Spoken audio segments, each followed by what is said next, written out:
প্রিয় দর্শকবাসী, আসসালামু আলাইকুম।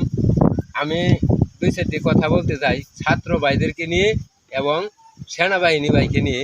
কালকে আমি ইউটিউব চ্যানেলে চাষটলে বসে দেখলাম যে হেলিকপ্টার থেকে যেভাবে মাল, বিস্কুটের প্যাকেট এবং শুকনা খাবার যেভাবে মেলা হইতাছে, পাবলিকে দেখলাম ছাদের উপরে কারাকারি করতেছে, একজনের উপর দিয়ে আরেকজনে ধরতেছে, আরেকজনের উপর দিয়ে আরেকজনে ধরতেছে।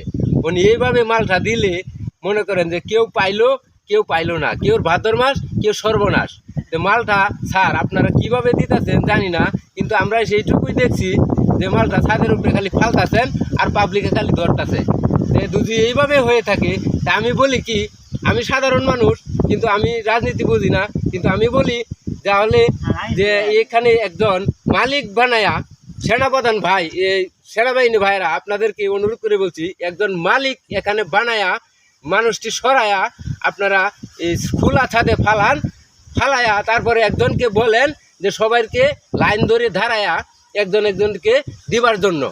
উনি এইভাবেই দেন না, যে ধরতে পারে এইভাবেই দিচ্ছেন, কিন্তু সেটা সঠিক জানা নাই। কিন্তু দেখতাছি ফালতাছেন, তারা কারাকারি ধরতেছে, কিন্তু এইভাবে হয়তো কেউ মাথাত পড়বে, নাইলে কেউ দাহাদাহি করে ও মনে করেন অনেক সময় ছাদেতে পড়েও যাইতে পারে।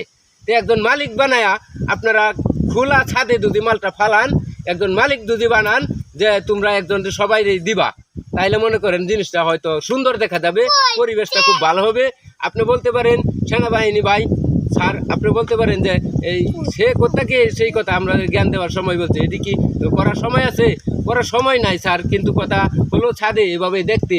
আসলে অনেক মানুষে কালকে এই চ্যানেলে দেখে বলা বলতেছে যে যেভাবে মাল দিতেছে যদি এইভাবেই দেয়, যে খাটো হ্যাঁ জীবনে ওই মাল আউটপ্রাদে ধরতে পারবে না, সে মাল পাবেও না। তখন তো পাবলিকে তারে মাল দিবে না, সে বলবে আমি ধরছি, এটা আমি তোমারে দেবো কেন?